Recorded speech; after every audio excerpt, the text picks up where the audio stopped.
स्वागत है आपका खबरदार में। ऐसा लग रहा है कि भारत की सर्जिकल स्ट्राइक आतंकवादियों के अड्डों के साथ साथ पाकिस्तान की सोच पर भी हुई है, क्योंकि इस वक्त पाकिस्तान के पूरे सिस्टम में भूकंप सा आ चुका है।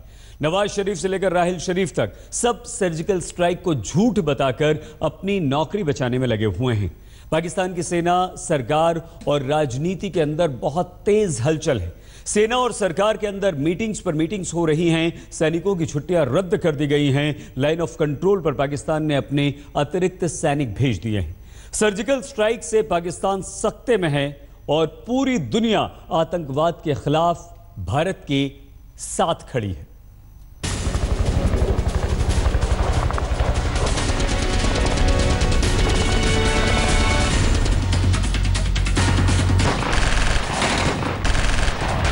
से लेकर सेना तक, एक्सपर्ट से लेकर मीडिया तक, सभी सर्जिकल स्ट्राइक की खबर को दबाने में लगे हैं, उसे झूठा बताने में लगे हैं, क्योंकि पहली बार पाकिस्तान को उसके आतंक का करारा जवाब मिला है, और वो भी आतंकियों के अड्डे ध्वस्त करके। ऐसा लगता है कि पाकिस्तान की सोच पर ही सर्जिकल स्ट्राइक हो गया, क्योंकि पाकिस्तान को कभी अंदाजा ही नहीं था कि भारतीय सेना उसके आतंकवादियों को उनके अड्डों में घुसकर मार गिराएगी। अब पाकिस्तान का पूरा सिस्टम सच को छुपाने में जुटा है, लेकिन लोगों को एहसास है। कहेंगे सवाल यही है कि अगर सर्जिकल स्ट्राइक नहीं हुई तो पाकिस्तान में बौखलाहट क्यों है? क्योंकि रावलपिंडी से लेकर इस्लामाबाद तक हड़कंप है। कल नवाज शरीफ और राहिल शरीफ की फोन पर बात हुई थी। आज पाकिस्तान के आर्मी चीफ राहिल शरीफ लाहौर पहुंच गए। पाकिस्तान के प्रधानमंत्री नवाज शरीफ ने कैबिनेट की मीटिंग की। 5 अक्टूबर को पाकिस्तानी संसद का विशेष सत्र बुलाया गया है। कैबिनेट की मीटिंग के बाद नवाज शरीफ ने जवाब देने की बात कही। पाकिस्तान के बॉर्डर और तटीय इलाकों में अलर्ट जारी कर दिया गया। पाकिस्तानी सेना ने अपने सभी सैनिकों की छुट्टियां रद्द कर दी। पाकिस्तान की नौसेना और वायुसेना का अभ्यास चल रहा है। पाकिस्तानी सेना की 5 reserve battalion line of control पर भेजी गई। आपका भी काम है कि आप सतर्क रहिए, चारों तरफ अपने गार्ड बढ़ाइए, चारों तरफ अपनी पेट्रोलिंग करिए। हर एक आदमी को इस बात से होना चाहिए कभी भी कुछ भी हो सकता है। मैं डर नहीं पैदा कर रहा हूं, मैं भय नहीं पैदा कर रहा हूं, मैं एक आगाह कर रहा हूं। पाकिस्तान सर्जिकल स्ट्राइक के सच को अपने झूठ से छुपाने में लगा। हाफिज सईद ने भी बदला लेने की बात कही है। आतंकवादी हाफिज सईद ने कहा है कि वो भारत को बताएगा कि सर्जिकल स्ट्राइक क्या होती है। हाफिज ने पाकिस्तानी सेना के हाथ खोल देने और 71 के युद्ध का बदला लेने की धमकी दी है। हाफिज सईद की धमकियों के बीच पाकिस्तान की अपनी राजनीति भी चल रही है। भारतीय सेना द्वारा किए गए सर्जिकल स्ट्राइक से पाकिस्तानी सेना और सरकार करती थी, उसकी पोल भारतीय सेना ने सर्जिकल स्ट्राइक करके खोल दी। नवाज शरीफ और राहिल शरीफ दोनों खुद को बस ये झूठ फैलाकर बचाने में लगे हैं कि कोई सर्जिकल स्ट्राइक नहीं हुई, लेकिन बेचैनी सब कुछ बयां कर देती है। आज तक ब्यूरो। पाकिस्तान घबरा गया है, पाकिस्तान बौखला गया है और इस वक्त पाकिस्तान की उलझन यह है कि वो अपने जख्म दिखा भी नहीं सकता, अपने दर्द को बता भी नहीं सकता, इसलिए पाकिस्तान झूठ का सहारा ले रहा है। साथ ही साथ पाकिस्तान खुद को तैयार भी कर रहा है। आइए अब हम आपको बताते हैं कि पाकिस्तान के आतंकी दिमाग में क्या पक रहा है। पाकिस्तान के आतंकी दिमाग की 6 साजिशों का आज हम विश्लेषण करेंगे और हम आपको यह भी बताएंगे कि किस तरह से भारत हर साजिश का मुंह देने के लिए पूरी तरह से तैयार है। एयरफोर्स के लड़ाकू विमान हमारे तैयार हैं, जो 5 मिनट के अंदर पाकिस्तान का काम तमाम कर देंगे। सिर्फ 5 मिनट।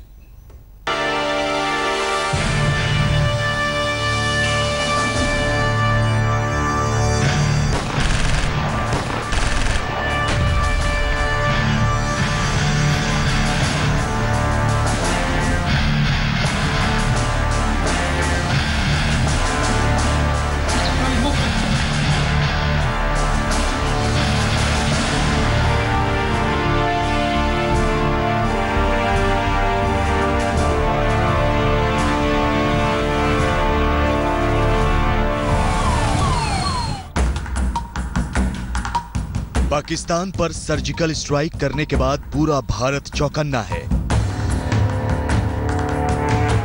क्योंकि पाकिस्तान का आतंकी दिमाग चुप नहीं। पाकिस्तान के आतंकी दिमाग की पहली सोच, पाकिस्तान अब भारत के बड़े शहरों में 26/11 मुंबई जैसा आतंकी हमला करवा सकता है, जिसकी आशंका ज्यादा है। गृह मंत्रालय ने हाई अलर्ट जारी किया है। सुरक्षा कर्मियों की पैनी नजर चप्पे चप्पे पर है और आप देख रहे हैं इंडिया गेट के सर्कल पे आर्मी का पेट्रोल हो रहा है। इस वक्त हम मौजूद हैं मुंबई के गेटवे ऑफ इंडिया पे, जहां पे आप देख सकते हैं कि सुरक्षा काफ़ी चाक चौबंद है। हर एक आने जाने वाले की तलाशी की जा रही है। मुंबई पुलिस के साथ local crime branch, ATS unit, उनको भी हाई अलर्ट पे रखा गया। डिफेंस एस्टैब्लिशमेंट में वो मिलिट्री के हो, BSF के हो, CISF के हो या HAL के, BEML के और कई ज़्यादा जो डिफेंस इंस्टॉलेशंस हैं, उन सबको कहा है कि जो भी आते जाते हैं उनके ऊपर कड़ी निगरानी रखनी चाहिए। चौबंद सुरक्षा इंतजाम पूरे गुजरात के अंदर कर दिए गए हैं ताकि किसी भी तरीके का हादसा यहाँ ना हो। पाकिस्तान के आतंकी दिमाग की दूसरी सोच। पाकिस्तान जम्मू कश्मीर में सेना और सुरक्षा बलों पर आतंकवादी हमला करवा सकता है, इसकी भी आशंका ज्यादा है। बॉर्डर पर तो एक तरफ सुरक्षा व्यवस्था चाक चौबंद है, लेकिन जम्मू कश्मीर के भीतर भी सुरक्षा व्यवस्था कड़ी है। जो आते जाने वाले जो वाहन हैं, उनको लगातार चेक किया जा रहा है। पाकिस्तान के आतंकी दिमाग की तीसरी सोच। लाइन ऑफ कंट्रोल पर पाकिस्तानी सेना भारी फायरिंग और सीज फायर उल्लंघन कर सकती है, जैसा कि आज उसने अखनूर में किया है। यह पाकिस्तान का सबसे आसान विकल्प है। पूरे देश में सेना को सतर्क कर दिया गया है, खास तौर पर नियंत्रण रेखा के पास। मेरे पीछे जो ये पोजीशन है, ये बोफोरस गन पोजीशन है, एक यहाँ करगिल के क्षेत्र में नियंत्रण रेखा के पास। यहाँ पर जिस अंदाज से अब लाल झंडे इन गन पोजीशन पे लगाए गए हैं, उससे साफ जाहिर है कि कहीं ना कहीं जो है इनको हाई अलर्ट पे रखा गया है, ताकि अगर कहीं भी पाकिस्तान की तरफ से कोई गोलीबारी होती है या गोलाबारी होती है तो उसका किस तरह से बोफोरस गन से जवाब दिया जाए। हम इस वक्त उड़ी के हाजी पीर इलाके में हैं। ये लाइन ऑफ कंट्रोल का इलाका है और मैं आपको बता दूं कि यहाँ से आगे लोगों की जाने की मनाही है। उस तरफ से भी काफ़ी हलचल बताई जा रही है। जो यहाँ के लोग हैं, स्थानीय लोग हैं, उनका यही मानना है कि वहाँ से भी लगातार जो है पाकिस्तानी आर्मी की मूवमेंट देखी जा सकती है। पाकिस्तान के आतंकी दिमाग की चौथी सोच। पाकिस्तानी सेना जवाबी हमला करे और ये बताए कि वो कमजोर नहीं है, लेकिन उससे भरपूर जवाबी हमले का डर होगा। तीनों सेनाएं हाई अलर्ट पर हैं, संभावना थोड़ी कम है। इस समय हम भारत पाकिस्तान सीमा पर हैं। मेरे ठीक सामने जो है फेंसिंग है और इस समय जो उस फेंसिंग के पीछे गांव है, जहां वो पेड़ दिखाई दे रहे हैं और वहां पर पाकिस्तान के काफी लोग इकट्ठे हुए हैं और वहां पर माइक से पूरी भाषणबाजी हो रही है, नारे लगाने की, और जो है जैसे किसी को प्रोवोक किया जाता है उस तरह की कोशिश यहां पर की जा रही है और वो आवाजें बॉर्डर के इस एरिया पर लगातार साफ सुनी जा रही हैं। पाकिस्तान के आतंकी दिमाग की पांचवी सोच। जम्मू कश्मीर में ज्यादा से ज्यादा आतंकवादियों को भेजे और कश्मीर में तनाव का फायदा उठाए। लेकिन भारत ने सर्जिकल स्ट्राइक से संदेश दे दिया है कि पाकिस्तान ये करने से पहले 10 बार सोचेगा, फिर भी इसे खारिज नहीं किया जा सकता है। सर्जिकल स्ट्राइक के बाद जिस तरीके से भारत ने अलग अलग जगहों पर सुरक्षा चाक चौबंद की है, उसमें BSF ने इंटरनेशनल बॉर्डर पर सुरक्षा काफी बढ़ा दी है। आपको दिखाना चाहेंगे कि जम्मू कश्मीर में RS-पुरा सेक्टर में किस तरीके से BSF ने यहां पर सुरक्षा चाक चौबंद की है। जानकारी ये है कि कई स्तरीय सुरक्षा व्यवस्था यहां पर बढ़ा दी गई है। सुरक्षा इस तरीके की कि जहां फेंसिंग मौजूद ही है, साथ ही इलेक्ट्रॉनिक सर्विलांस भी उन जगहों पर किया जा रहा है जहां पर नदी नाले मौजूद हैं। पाकिस्तान के आतंकी दिमाग की छठी सोच। पाकिस्तान अफगानिस्तान सहित दक्षिण एशिया में भारतीय ठिकानों पर आतंकवादी हमले करवाए। पाकिस्तान ऐसा पहले भी करता रहा है, इसकी आशंका बहुत ज्यादा है।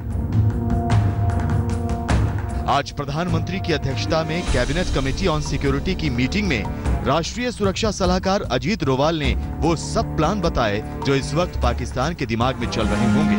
लेकिन पाकिस्तान कोई भी प्लान बनाए, भारत की सेना और एजेंसियां बिल्कुल तैयार हैं। भारतीय एयरफोर्स के सभी लड़ाकू विमान इस वक्त पूरी तरह से तैयार हैं। 5 मिनट के भीतर पाकिस्तान की किसी भी हरकत को जवाब मिल जाएगा। इसलिए पाकिस्तान कुछ भी करने से पहले 10 बार सोचेगा। पाकिस्तान में इस वक्त बौखलाहट तो है, लेकिन वो भारत से सीधे लड़ने की हिम्मत नहीं जुटा सकता। दिल्ली से राहुल कंवल के साथ आज तक ब्यूरो। पाकिस्तान में नवाज शरीफ और राहिल शरीफ की हवाइयां उड़ी हुई हैं। बयानों में बेचैनी साफ महसूस की जा रही है। तो इधर हमारे प्रधानमंत्री नरेंद्र मोदी आज बहुत दिनों बाद अच्छे मूड में नजर आए। सर्जिकल स्ट्राइक के 24 घंटे बाद प्रधानमंत्री नरेंद्र मोदी आज सबके सामने आए। बातों से यह साफ हो गया कि नरेंद्र मोदी के दिल का बोझ हल्का हो गया है। आज प्रधानमंत्री नरेंद्र मोदी का चेहरा खिला था। लग रहा था दिल का कुछ बोझ कम हुआ है, कई दिनों की थकान मिटी है। हम ऐसे लोग हैं, घर में मेहमान आने वाले हो तो आने से पहले सब ठीक ठाक करने लगते हैं। चीजें थोड़ी दिखती हो तो अगल बगल में जगह छोटी जगह हो तो ऊपर एक चादर उड़ा देंगे। हाँ, सब कोई करते हैं। 6 दिन पहले केरल में पीएम मोदी का चेहरा सख्त था, बातों में गुस्सा था। कसम खाई थी जवानों के बलिदान का बदला लेने की। पाकिस्तान के हुक्मरान सुन ले, हमारे 18 जवानों का बलिदान बेकार नहीं जाएगा। कल सर्जिकल स्ट्राइक की बड़ी खबर के बाद आज पहली बार पीएम कैमरे के सामने आए। दिल्ली के विज्ञान भवन में स्वच्छता मिशन पर कार्यक्रम था। पीएम बहुत अच्छे मूड में दिख रहे थे। हम लोगों का स्वभाव है, 20 साल पुराना स्कूटर हो, अब कलर भी बचाना हो, स्पेयर पार्ट भी बदलते बदलते सब नए आ गए हो, लेकिन फिर भी सुबह उठ करके कितने ही बड़े बाबू क्यों न हो, बराबर घिस घिस के स्कूटर को साफ करते हैं, क्योंकि मेरा स्कूटर है। लेकिन बस में जाते हैं, कोई साथी मित्र बगल में बातचीत करने वाला नहीं है, बैठे हैं तो धीरे से हाथ सीट के नीचे जाता है, उंगली से धीरे धीरे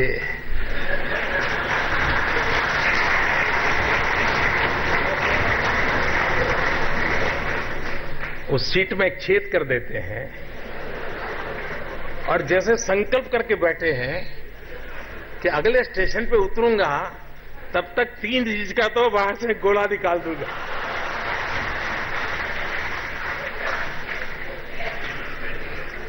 इसमें से कोई नहीं होगा जिसने ये काम न किया हो। पहली बार स्वच्छता अभियान आतंकवादियों के खिलाफ भी चला है। भारत अपनी पुरानी आदत बदल रहा है। सफाई पसंद भारत अब आतंकियों की सफाई उनके अड्डों में घुसकर कर रहा है और पूरी दुनिया इसके साथ खड़ी है। I applaud Honorable Prime Minister Modi for his boldness and his seriousness to fight terrorism more effectively. And all other nations in this region should support Prime Minister Modi's boldness and seriousness to fight terrorism so that we all are free from terrorism. Afghanistan से लेकर बांग्लादेश तक, America से लेकर रूस तक, सभी ने आतंक के खिलाफ भारत की कार्रवाई का समर्थन किया है। यह आतंक के खिलाफ भारत की कूटनीतिक जीत है। आज तक ब्यूरो।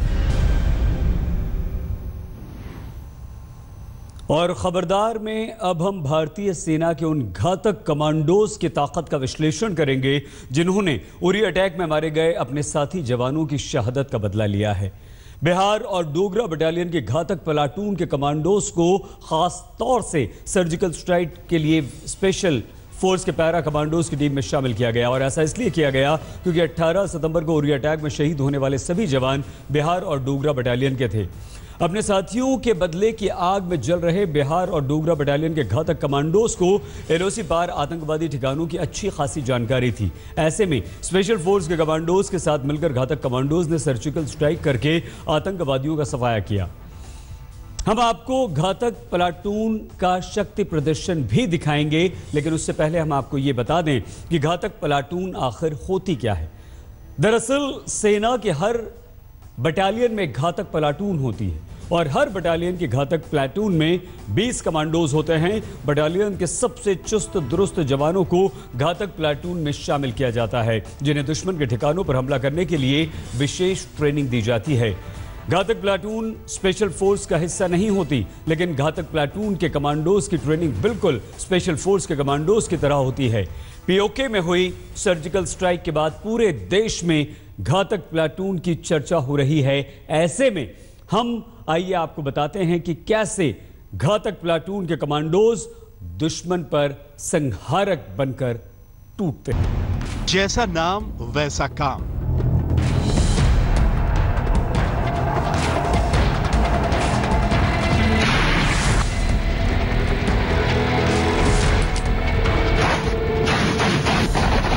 दुश्मन के लिए घातक। एक बटालियन लेवल के ऊपर में अगर एक स्पेशल टास्क करना है, उसके लिए ये एक specially trained, hardened and motivated, highly motivated troops होते हैं।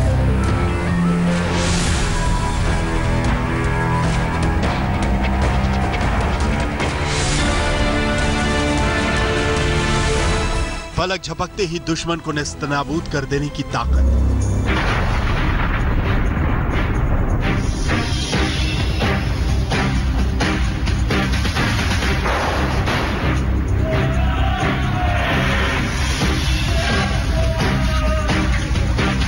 पांच दिन भी बिना खाने के जाना हो, पानी नहीं मिले, ये they can live off the land. जंगल की पत्तियां और फूल पत्ते तोड़कर ये रह सकते हैं। जंगल के कीड़े मकोड़े सांप काट काट के खा सकते हैं।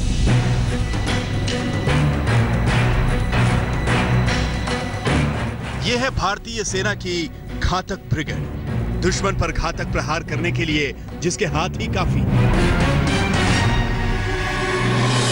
तो अनआर्म्ड कॉम्बैट में काफी मशक्कत दी जाती है। ठीक है। अनआर्म्ड कॉम्बैट, हथियार नहीं है, सिर्फ हाथ से काम।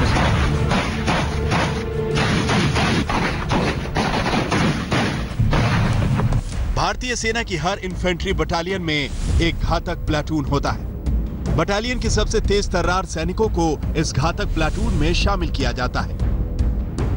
हर घातक प्लाटून में 20 कमांडो होते हैं, जिन्हें खास तौर से दुश्मन के ठिकानों पर हमला करने की ट्रेनिंग दी जाती है। एक हाथ तेरा ग्रेनेड पकड़ रखा अपने हाथ में, एक्शन कर ग्रेनेड का।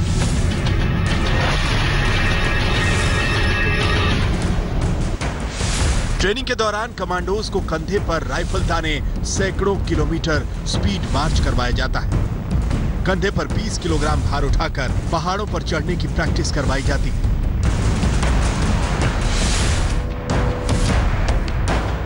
घातक प्लाटून दुश्मन पर अचानक हमला करने के माहिर होते हैं।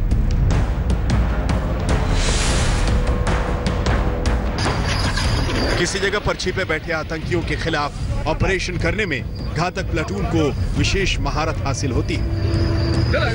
घातक प्लाटून के कमांडोज की ज्यादातर ट्रेनिंग कर्नाटक के बेलगाम में होती है। इस ट्रेनिंग में घातक कमांडो अपने बदन को कुछ इस तरह तपाते हैं कि वहां से फौलाद बनकर बाहर निकलते हैं। हर तरह के हालात में सिर्फ जीत कर लौटने के जज्बे के साथ ही हर परिस्थिति से निपटने की ताकत होती है घातक कमांडोज में। फिजिकल फिटनेस इनकी हुनर के ऊपर में तो कोई शक नहीं होता है। और ये बड़े बहुत ही स्पेशल टास्क, सिलेक्टेड टास्क, घात लगाना है, दुश्मन के पीछे एम्बुश करना है, कोई किसी गन एरिया को रेड करना है या किसी दुश्मन के हेडक्वार्टर को रेड करना है, ये उन चीजों के लिए इस्तेमाल किए जाते हैं। घातक प्लाटून सेना के स्पेशल फोर्स का हिस्सा नहीं होती, लेकिन उसका काम स्पेशल फोर्स वाला ही होता है। घातक प्लाटून के कमांडोज को स्पेशल फोर्स के कमांडोज की तरह ही कड़ी ट्रेनिंग दी जाती है। घातक प्लाटून के कमांडोज पैरा ड्रॉप होकर दुश्मन के ठिकानों पर हमला कर सकते हैं। किसी आतंकी ठिकाने को घेर कर उसमें आर्मी ऑपरेशन को अंजाम दे सकते हैं। इतना ही नहीं, घातक प्लाटून हर लेटेस्ट हथियार से लैस होती है। यानी सेना के हर इन्फेंट्री बटालियन के 20 चुनिंदा सबसे घातक कमांडोज की टीम होती है घातक प्लाटून। दूसरा जो उनकी स्पेशलाइज्ड ट्रेनिंग है, हाँ। वो एक्सप्लोजिव में है।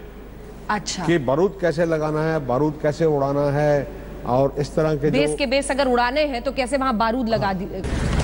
पीओके में घुसकर आतंकी कैंपों पर सर्जिकल अटैक करने वाली स्पेशल फोर्सेस के साथ साथ घातक प्लाटून के कमांडोज भी शामिल थे, जिन्होंने आतंकियों को मारकर अपने साथियों की मौत का बदला लिया। ऐसा ऑपरेशन करना स्पेशल फोर्सेस के साथ साथ घातक कमांडोज के लिए बाएं हाथ का खेल है। मंजीत नेगी, आज तक। घातक प्लाटून वक्त वक्त पर देश की सुरक्षा में दुश्मन पर घातक अटैक करने के लिए जानी जाती है। जिस तरह घातक प्लाटून के कमांडोज ने स्पेशल फोर्स के साथ पीओके में घुसकर आतंकवादियों का सफाया किया और उरी हमले में शहीद हुए अपने साथी जवानों की मौत का बदला लिया, उससे पूरा देश अपनी इस सेना पर गर्व से फूला नहीं समा रहा है। यहां पर आप कीजिए बस थोड़ा सा इंतजार, कुछ ही देर में जब हम लौटेंगे तो आपको मिलवाएंगे। पीओके में घुसकर ऑपरेशन डार्क थंडर के जरिए पाकिस्तान के 38 आतंकवादियों को ठिकाने लगाने वाली सर्जिकल स्ट्राइक करके भारतीय सेना ने अपना दम दिखा दिया। लेकिन इस सर्जिकल ऑपरेशन के पीछे एक बेहद तेज दिमाग काम कर रहा था और यह तेज दिमाग था अजीत डोभाल का। राष्ट्रीय सुरक्षा सलाहकार अजीत डोभाल के लिए ये कोई नई बात नहीं है, जिन्हें जासूसी की दुनिया में जेम्स बॉन्ड के नाम से जाना जाता है। और क्यों अजीत को जाना जाता है जेम्स बॉन्ड के नाम से, अगर आपको ये नहीं पता तो पता होना चाहिए। आइए हम आपको बताते हैं।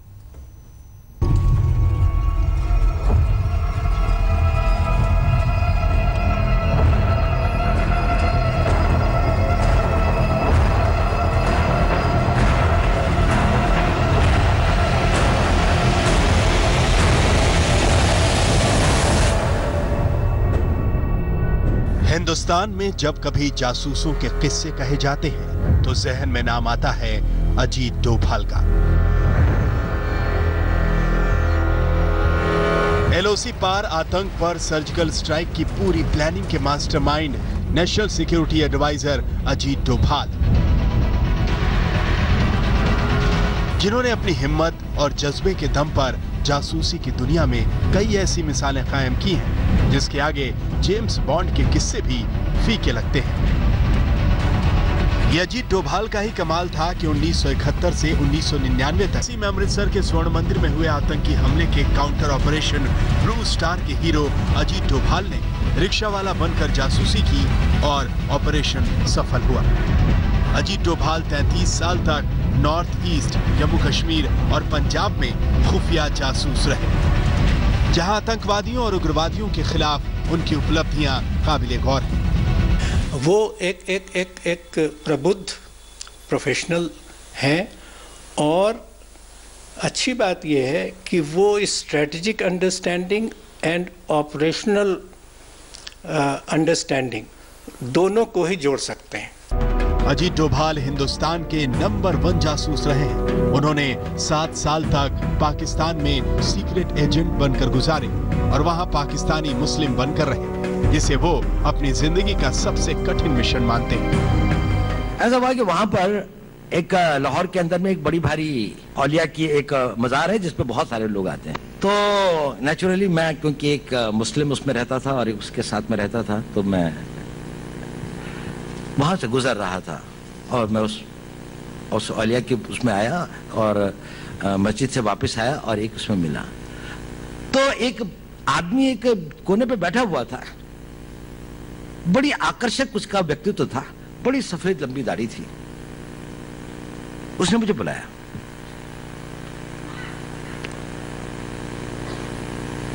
उसने कहा तुम हिंदू हो?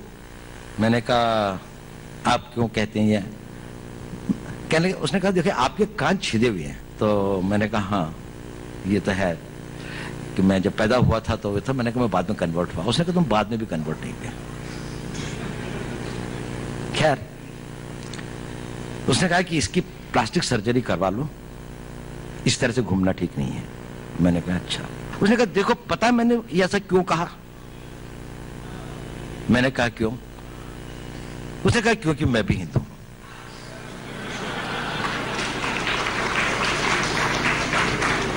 और उसने कहा कि देखो मेरा सारा परिवार इन लोगों ने मार दिया था, मैं यहां पर किसी तरह से अपने दिन काट रहा हूं। अजीत डोभाल केरल कैडर के 1968 बैच के आईपीएस अधिकारी रहे। पूरे करियर में डोभाल ने सिर्फ 7 साल ही पुलिस की वर्दी पहनी। वो 1972 में इंटेलिजेंस ब्यूरो यानी आईबी से जुड़ गए। अजीत डोभाल पहले ऐसे पुलिस अधिकारी हैं जिन्हें सर्वोच्च शांति काल वीरता पुरस्कार, कीर्ति चक्र और सेना के गैलेंट्री अवार्ड से नवाजा गया। उनका ज्यादातर वक्त खुफिया डिपार्टमेंट में बतौर जासूस गुजरा। अजीत डोभाल साल 2005 में आईबी डायरेक्टर की पोस्ट से रिटायर हुए। साल 2014 में अजीत डोभाल भारत के 5वें राष्ट्रीय सुरक्षा सलाहकार बने, जिसके बाद उन्होंने सबसे पहले पाकिस्तान के खिलाफ अपनी रणनीति का खुलकर इजहार किया।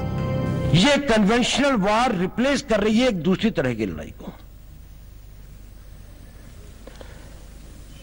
एक है स्ट्रैटेजिक वॉरफेयर जो मनोबल की लड़ाई है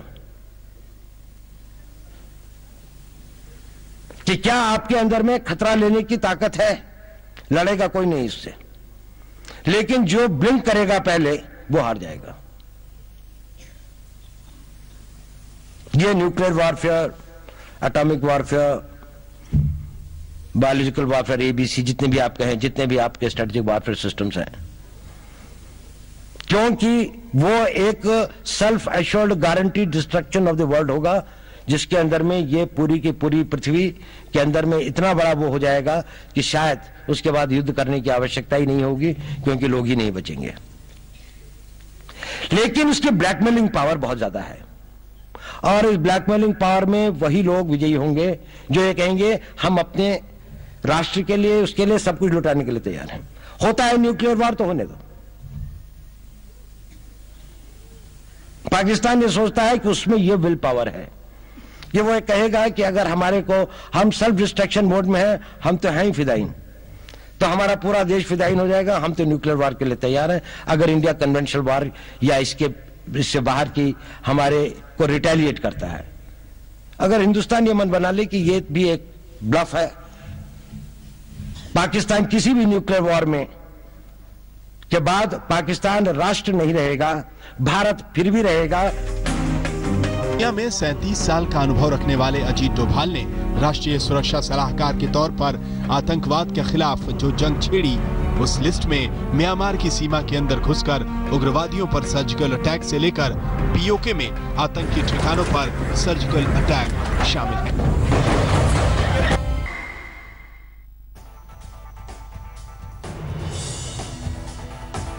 इसी साल भारतीय नागरिकता हासिल करने वाले पाकिस्तानी मूल के गायक अदनान सामी ने सेना के सर्जिकल स्ट्राइक पर प्रधानमंत्री नरेंद्र मोदी और सेना को ट्वीट करके बधाई दी, तो पाकिस्तानियों के दिल टूट गए और अदनान सामी के पुराने देश पाकिस्तान से आलोचना भरे ट्वीट्स की बाढ़ आ गई। शानदार, सफल और सूझबूझ भरे स्ट्राइक के लिए प्रधानमंत्री कार्यालय और हमारी सेना के वीर जवानों को बहुत बहुत बधाई। अदनान सामी ने ट्वीट करके अपनी खुशी का इजहार किया तो ये बात उनके पुराने मुल्क के लोग यानी पाकिस्तानियों के दिल पर तीर की तरह चुभ गई और फिर ट्विटर पर अदनान सामी को बुरा भला कहने वाले पाकिस्तानी ट्वीट्स की बाढ़ आ गई। अदनान सामी ने इसी साल की शुरुआत में भारतीय नागरिकता हासिल की थी। उनके पिता अरशद सामी खान एक राजनयिक थे जिन्होंने 14 देशों में पाकिस्तानी राजदूत के तौर पर सेवाएं दी थी। अब क्योंकि अदनान सामी भारतीय हैं तो उन्हें पाकिस्तान की आतंकी सोच के बारे में बोलने से कोई रोक नहीं सकता। ये बात पाकिस्तान में ट्विटरबाजों को समझ नहीं आ रही। अपने पाकिस्तानी आलोचकों का मुंह बंद करने के लिए अदनान सामी ने एक और ट्वीट किया। उन्होंने लिखा, ऐसा लगता है कि ये लोग आतंकवादी और पाकिस्तानी दोनों को समान मानते हैं। बस अदनान सामी का ये ट्वीट पाकिस्तानियों की बोलती बंद करने के लिए रामबाण साबित हुआ और ट्विटर पर अदनान सामी पर निशाना लगा रहे पाकिस्तानियों की जुबानें ढीली पड़ गईं।